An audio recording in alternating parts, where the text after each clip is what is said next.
Hey hey! Rebonjour! Bonjour à toi qui m'écoute, j'espère que tu vas bien. Alors aujourd'hui, le sujet du jour, c'est les différentes étapes du cheminement personnel. Et comme d'habitude, avertissement, ce que je partage dans ces vidéos / podcasts, c'est toujours par rapport à mon expérience, à ma perception des choses, à ma compréhension. Donc tu prends ce qui est bon, puis tu jettes le reste.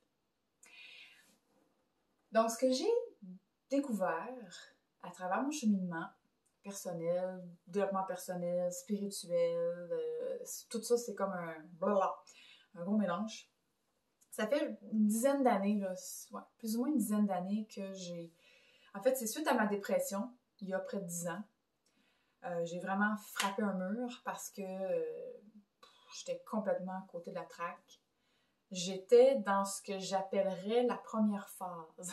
Il y a 3 phases. En tout cas, moi, c'est ce que j'ai expérimenté, c'est les 3 phases, les 3 premières. Il y en a sûrement 1000, peut-être plus, je ne sais pas, je ne les connais pas tous. Mais pour le moment, j'ai expérimenté les 3 phases. À vous de voir où est-ce que vous en êtes. Donc, la première phase, c'est au moment où est-ce que, début vingtaine, j'étais dans le métro boulot dodo.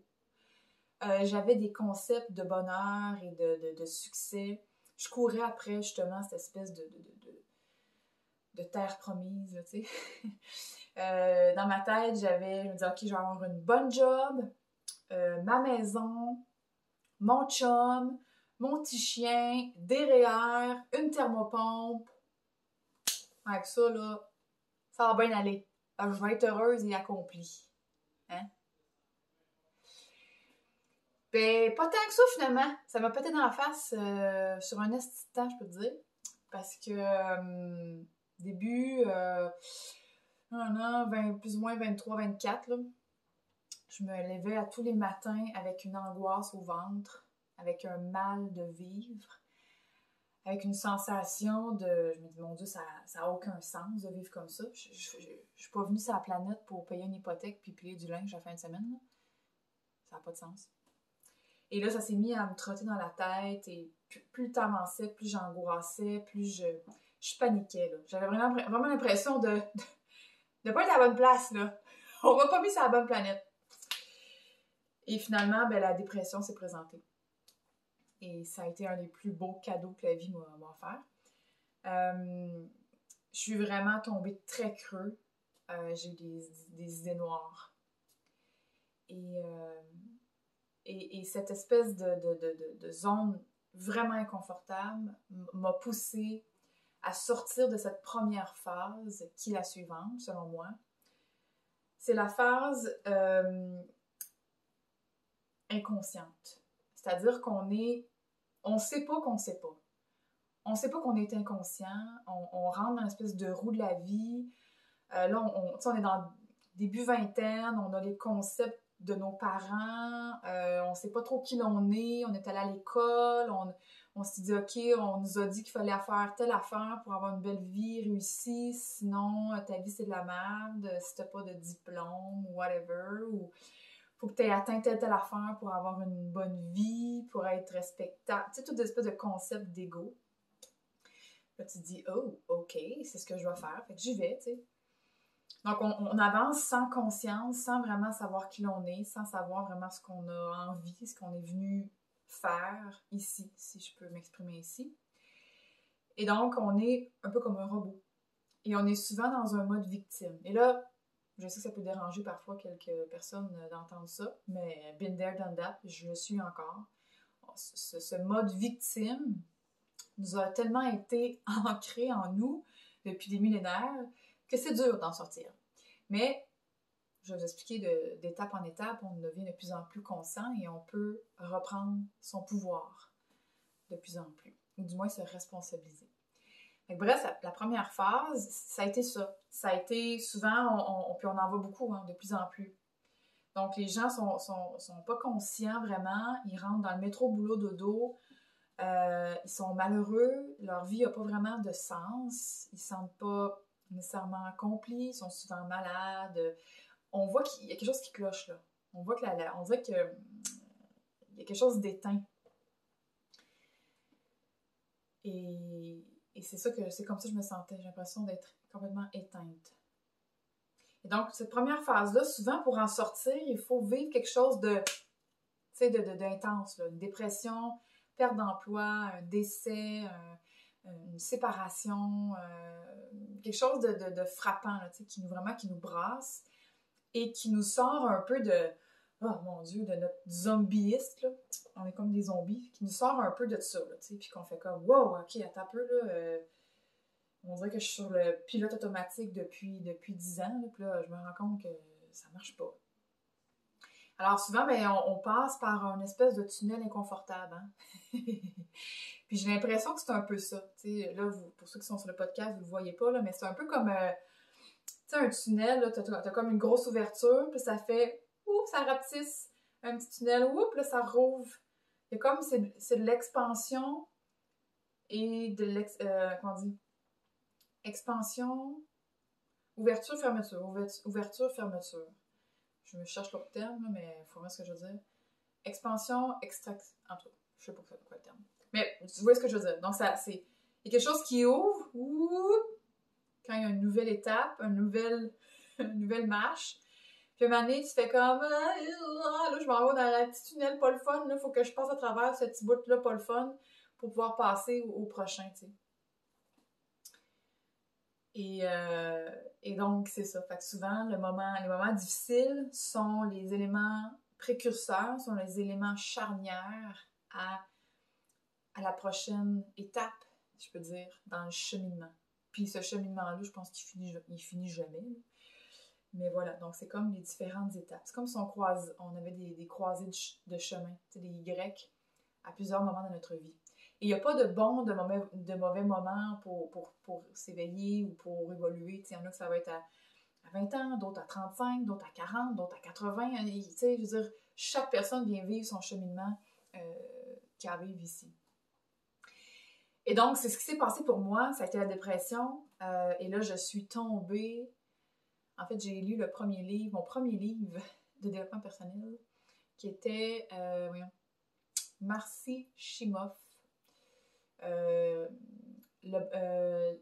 Heureux sans raison. Voilà. Je vous mettrai le lien sous la vidéo. C'est vraiment un excellent livre. Ça parle d'ailleurs de psychologie positive. Et c'est drôle parce que presque 10 ans plus tard, aujourd'hui, ce que je fais, c'est entre autres enseigner la psychologie positive dans mes enseignements ou dans mes produits. C'est quand même drôle. Et donc, ça a été mes premiers pas dans le développement personnel. Et je suis tombée dans ça, comme Obélix dans la soupe magique. Et là, j'en ai fait un overdose, vraiment. Par contre, ça m'a vraiment aidé. Ça m'a permis de m'ouvrir les yeux. Hein, parce que la première phase, c'est comme si on était là, les yeux fermés, les œillères, tu sais, le métro, boulot, dodo, on est des robots, on n'est pas trop conscient, on est triste, mais on ne sait pas trop pourquoi, puis on ne pose pas trop de questions. Puis on est des victimes de la vie, puis on donne notre pouvoir au gouvernement, aux autres, aux pas fins, au passé. On ne prend pas du tout notre responsabilité. Okay? Je suis passée par là, on passe tout par là. Et la prochaine étape, c'est là, le développement personnel. OK, je commence à voir qu'il y a autre chose. Il y a quelque chose d'autre qui existe là. OK, je peux voir qu'est-ce que j'aime. Ah, OK. Ah ouais, OK, je peux voir qu'est-ce que j'aime. OK. Qui je suis, c'est quoi mes valeurs, c'est quoi mes rêves, comment vivre plus dans le moment présent. Là, il y a tout plein de concepts qui se présentent à nous. Et on apprend un peu plus à vivre une vie qui est en cohérence avec soi. Et on est de plus en plus conscient. Il y a comme, tu sais, on est les œillères, phase 1, puis phase 2, on commence à ouvrir un peu nos œillères. Puis on se dit, oh my God, OK, il y a de la vie, il y a de la lumière, il y a de la couleur. C'est comme, oh my God, mais on est quand même encore comme ça, tu sais. On passe de ça à ça. C'est quand même une très bonne étape. Puis là, on se rend compte de tout ça. Puis là, on est comme, oh my God, wow, je capote. C'est la vie. Puis là, c'est souvent les gens que tu vois qui sont dans le positivisme. Puis là, ils veulent plus, là, ah non, good vibes only, là. Moi, ton négativisme, j'en veux pas. Je me protège, je reste dans ma bulle de positif et de bonheur et de bien-être. Je dis ça parce que been there and that. En fait, petite parenthèse, quand j'ai créé l'entreprise Motivop, à l'époque, bon, c'est une longue histoire, là, mais c'est un fonds de commerce qu'on a racheté, puis qu'on était deux avant. Finalement, j'ai repris Motivop, en tout cas, faire une histoire courte. Je suis passée au Dragon avec les stickers pour miroir, qu'on n'a plus aujourd'hui, mais bon. Et puis, j'étais encore dans une phase de reconstruction de qui je suis, tu sais, full pin développement personnel. Et donc, les stickers, les pensées positives, le développement personnel à côté, au fond. Et ça m'a vraiment aidé à m'élever, à grandir, à évoluer. Et à commencer tranquillement à guérir certaines choses. Et là, en fait, c'est que là aussi, je me suis rendu compte que dans le développement personnel, le développement personnel fait développer la personne. Hein? Et la personne, c'est le personnage, donc c'est l'ego. Donc, d'une certaine façon, ça fait développer un peu l'ego. Okay? Et je vous rassure, j'en ai parlé dans une autre vidéo d'ailleurs de l'ego spirituel et du désencombrement personnel, on va en reparler, là, mais quand on est dans cette phase-là, un moment donné, l'ego prend beaucoup d'ampleur. Parce que, je suis une meilleure personne, moi je fais du développement personnel. Puis là, on commence à s'enfler un peu le coco avec ça. Et là, on se met bien du crémage. On se met du crémage, on se met de la paillette, on se met des arcs-en-ciel, ah ouais donc.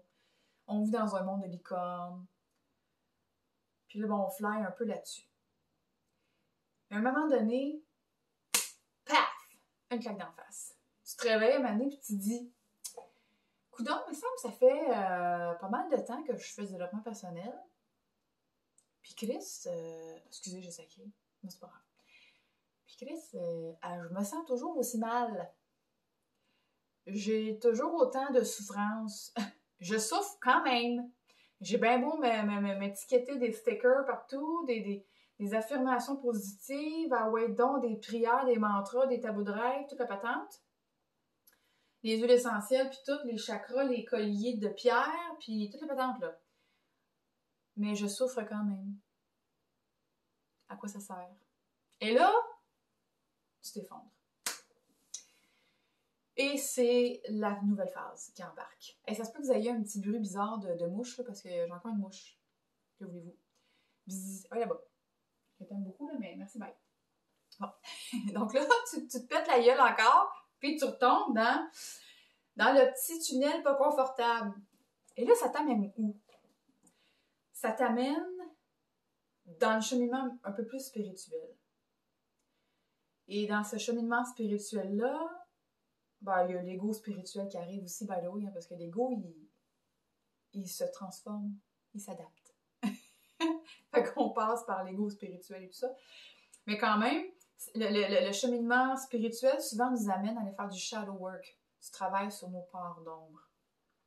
Donc là, c'est un tunnel qui est vraiment tête, ça pue, puis il fait noir. Parce que là, en plus, on a mis bien du crémage dans le développement personnel. On s'est mis bien du crémage, de la paillette, des arcs-en-ciel, des pierres précieuses, du push-push, puis tout ça. Puis il n'y a rien de mal là-dedans, hein, parce que ça fait vraiment du bien, ces outils-là. C'est des outils. Mais ce n'est qu'un outil temporaire. Et donc, on se dit, non, la croûte est solide, là. Faut que je gratte. Puis là, c'est pas le fun. Ça pue. Puis c'est inconfortable. Mais c'est la prochaine étape. Et cette étape-là, je vous dirais pour moi, ça fait pas longtemps que j'ai traversé. Ça fait peut-être 1 an, plus ou moins. Et je suis vraiment allée... C'est comme si je vivais une autre dépression, mais avec plus d'observation, plus de présence à ça. J'avais beaucoup plus de compassion aussi pour moi-même. Et le fait d'aller voir ces parts d'ombre-là, de les accueillir, de les observer, de comprendre d'où ça venait. J'ai pu reprendre tranquillement mon pouvoir. Puis quand je dis pouvoir, c'est pas conquérir le monde, c'est pas ce pouvoir-là. Là. Je parle vraiment du pouvoir personnel. Cette capacité incroyable que l'être humain a d'être. Vraiment dans l'être. On est des fucking miracles, là. Tu sais, c'est ça qu'on a oublié, là. On a oublié qui je suis. On a oublié qui on était, qui on est. vraiment. Et cette étape-là, dans laquelle je suis encore, puis je sais pas c'est quoi la prochaine, mais je vous dirais que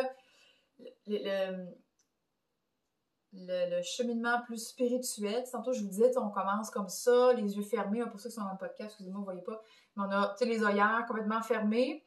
Puis là, oui, développement personnel, on ouvre les œillères sur le côté. Ah, on voit un peu plus, on a un chemin, on voit quelque chose là. Quand on tombe plus dans le spirituel, ben là, on ouvre davantage. On a plus de champ de vision. Mais voyez-vous, il y en a encore, là. On ne voit pas 360 degrés. Et dans le spirituel, il y a encore des concepts, des trucs d'ego. Ça reste cette affaire-là, là, ça se transforme. Puis à un moment donné, mais tu tombes dans le désencombrement personnel. Je ne sais pas si c'est une 4e étape, je ne sais pas. J'avais juste 3 étapes dans ma tête. Mais là, tu te rends compte que la quête du bonheur, la quête de whatever, la quête qui est toujours à l'extérieur de soi, ça n'a plus aucun sens. Moi, je suis passée de la quête du bonheur à l'appel de la paix. Il y a eu un appel intérieur fort qui disait « Reviens donc à la maison ». Cet espace sacré en toi qui a toujours été là, qui t'attend patiemment. Un espace où tu n'as besoin d'absolument rien. Tu n'as pas besoin d'atteindre quoi que ce soit. Tu as juste à être qui tu as toujours été. Et je pense que quand tu es dans cet espace-là, où est-ce que les concepts, les croyances, les masques, les mémoires, hein, tu sais, c'est comme on a gratté, là, on a tout gratté. Puis comme dirait Manon, mon adjointe, qui est une femme extraordinaire et très sage, elle disait, tu sais, tu as comme ton petit pot de caca que tu nettoies, tu sais. Mais là, il reste à gratter les bords. Ça, c'est souvent ce qui est le plus sec. C'est un peu dégueu, hein, ce que je vous dis, mais c'est pas grave. Faut que tu grattes. Puis là, ça, c'est comme la dernière étape pour pouvoir avoir un petit pot tout propre. Mais ça peut peut-être prendre plusieurs vies, tu sais, avant d'avoir un petit pot tout propre. Mais plus que tu te libères de ça, que tu fais la paix avec toi-même, que tu fais la paix avec le passé, que tu arrêtes de vivre dans le futur, que tu es vraiment dans le moment présent,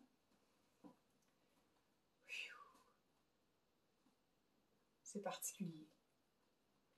Je vis pas totalement dans cet espace, mais j'ai vécu plusieurs moments dans ma vie, dernièrement en fait, de pure présence. Et c'était indescriptible. C'était délicieux. Et je veux pas tomber non plus dans le fait de « Ah, je vais toujours vivre comme ça » parce que je retombe dans l'ego qui est en quête de quelque chose. Quand on est dans vraiment cet espace-là de présence, on parle de pleine conscience. Ça revient un peu à ça. Le moment présent. Mais encore une fois, il y a le concept du moment présent, développement personnel, égoïque plus. Puis tu as le moment présent. Sans attente de résultats, sans vouloir contrôler quoi que ce soit, sans visualisation, sans penser, sans créer rien, sans juste être en silence. Comme une plante qui s'installe et qui se laisse guider dans le flot de la vie, qui pousse, qui fait confiance, qui attend le soleil, qui attend et qui est toujours dans l'accueil de ce qui est. Je pense que c'est ça un peu le processus de plus en plus, c'est qu'au lieu d'être en confrontation avec la vie, et d'être toujours en mode réaction, hein, l'ego, ça réagit, ça va avoir raison, ça veut se battre, ça veut... toujours comme... toujours en mode réaction, réagit à la vie. Tandis que quand tu es plus dans l'être, dans le soi, dans le présent, tu es beaucoup plus dans l'accueil de ce qui est dans l'observation. Tu observes. Ah ben, regardons ça, c'est intéressant. Je suis encore en train de vivre le même pattern. Ah ben, regardons ça, cette personne-là me tape vraiment ses nerfs. Qu'est-ce qui fait que ça me dérange? Qu'est-ce qui est collé? Qu'est-ce qui accroche? Qu'est-ce qui pince, là? Parce qu'il y a quelque chose. quand on est vraiment dans cet espace de liberté, quand on redevient vraiment libre, parce qu'en fait, on a toujours été libre, on a toujours été, on est la liberté, on est l'abondance, on est la joie, on est la vie, on est l'incarnation de la vie. On n'est pas juste des êtres qui sont venus sur la planète pour payer une hypothèque puis plier du linge, là. Non, on est beaucoup plus que ça. On est la vie. Je sais pas ce que je m'en allais avec ça, là, mais c'est ça. On est la vie. C'est ça le message. Donc, je sais pas c'est quoi la suite. Parce que c'est où ce que j'en suis. Et plus que je me désencombre de tout ça, plus que je me rends compte que la vie est extraordinaire. Que ce soit une expérience difficile, que ce soit challengeant, j'ai une perspective complètement différente. Et je peux toujours aller retrouver cet espace-là de paix. Et je peux vraiment observer mon personnage. J'en ris. Je peux dire, ah ben, qu'adore ça. Le petit personnage est de retour. Et plus qu'on s'observe, plus qu'on est vraiment dans le moment présent. Parce que, by the way, on peut pas être ailleurs que dans le moment présent. Hein? That's not possible! On peut pas être ailleurs que dans le moment présent. La seule chose qui est pas dans le moment présent, c'est le mental. C'est l'ego. Qui est soit dans le passé ou dans le futur. Mais ça, on n'est pas notre ego. On n'est pas nos pensées. Quand tu ouvres un cerveau, il n'y a pas de pensée, il n'y a pas d'ego. C'est un concept. C'est un mécanisme de survie, mais on n'a plus besoin de ça aujourd'hui. Ou du moins, quand on en a vraiment besoin en situation de survie, là, on peut l'utiliser. Mais au quotidien, on peut revenir à l'être pur qu'on est, à l'essence de qui je suis, et accueillir la vie comme un cadeau à chaque instant. Puis là, je sais qu'il y a des gens en ce moment qui se disent « Ben oui, mais moi, ma vie, c'est ci, puis j'ai des enjeux, j'ai des épreuves, puis derrière dans le monde, la guerre, les enfants et tout. » Je sais tout ça. Je suis passée par là. Je peux pas dire que je suis entièrement tout à fait sereine avec tout ce qui se passe dans le monde. Pas du tout. Par contre, je suis capable d'observer que c'est une tabarouette de belle expérience pour pouvoir retourner constamment à la maison et de plus en plus me désencombrer de ce monde de dualité dans lequel on est, de ce monde de bien et de mal qui est toujours en train de nous faire souffrir. Ah oui, c'est ça, tantôt je le dire, je suis née avec ça. Tant qu'on est dans la résistance, tant qu'on refuse ce qui est, tant qu'on est dans la réaction, dans le combat, c'est naturellement de la souffrance, le résultat.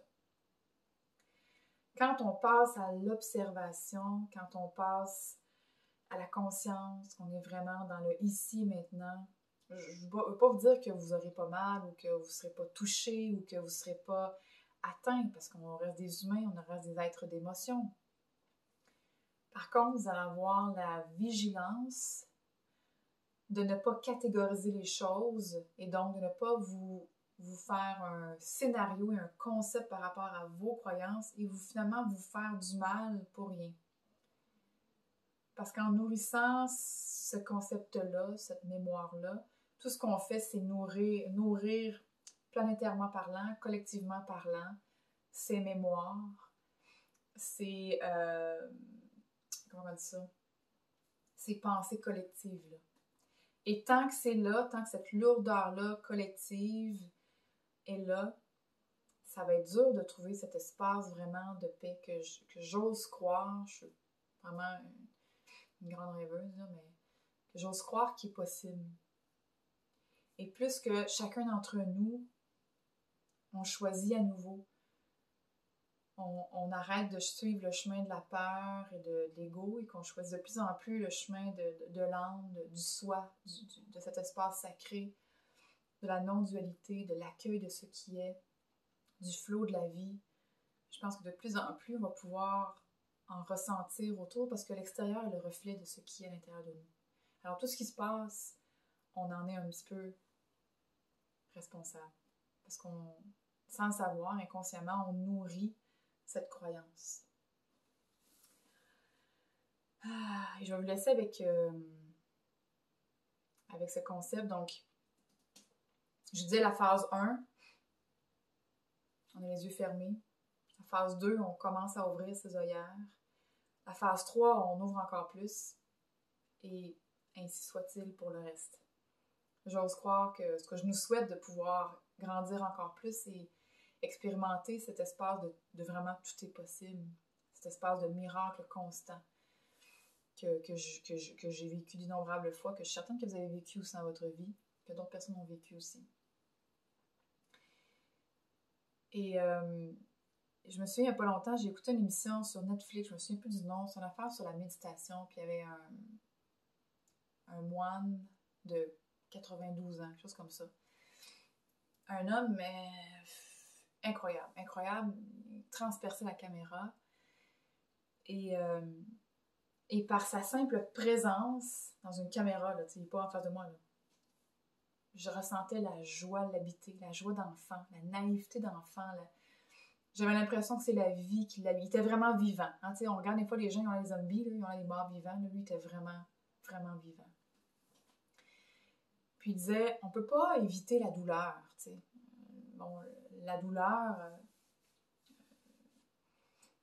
quand on se casse le bras, ça fait mal. T'sais. Mais il dit, on peut éviter la souffrance inutile et l'anxiété inutile en étant dans « It's happening ». J'accueille ce qui est. Et il expliquait ça par le fait que notre première expérience dans la vie, c'est une expérience d'anxiété. Hein, l'anxiété de naître. Un petit bébé, là, un petit bébé qu'il faut qu'il sorte là, par un petit trou de même, là.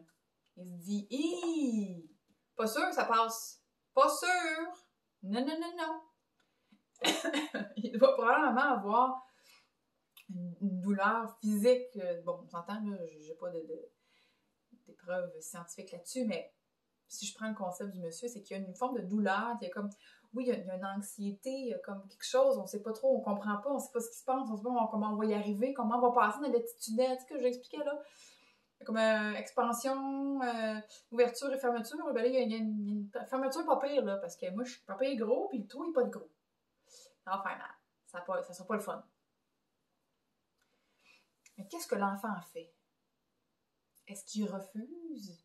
Est-ce qu'il dit « Non, non, non, moi, je vais remonter par en haut, ça va être plus facile. » Ou « Non, moi, je reste ici, moi, je ne sens pas. » Peut-être qu'il y en a que c'est ce qu'ils décident de faire. Mais la plupart du temps, ce qu'on fait, c'est qu'on s'abandonne à la vie. L'enfant fait un acte de foi absolu et il se laisse pousser naturellement par la vie. Et finalement, ben, il naît. Est-ce que ça fait mal un peu? Bon, ouais, c'est inconfortable, ben oui. Mais d'autre côté, il est dans le monde. Il arrive dans le monde. C'est fascinant. Puis si on pouvait de plus en plus faire ça dans notre vie, donc de se laisser guider par la vie, et non pas par notre ego, à un moment donné, c'est que les choses deviennent plus fluides. On va naturellement où on doit aller, sans se battre, sans réaction, sans réagir, sans vouloir contrôler, sans vouloir mettre dans des petites boîtes. Puis on s'amuse avec la vie. On se laisse émerveiller par la vie. Puis on est dans un acte de foi total. Puis là, on peut vraiment se rapprocher un peu plus de qui l'on est. C'est-à-dire la vie. Fait que c'est ça pour aujourd'hui, ma chère, mon cher, à toi qui m'écoutes. J'espère que ça t'a aidé. Ou pas. Tu verras si c'est bon pour toi. Là-dessus, je t'embrasse. Puis on se revoit dans une nouvelle vidéo.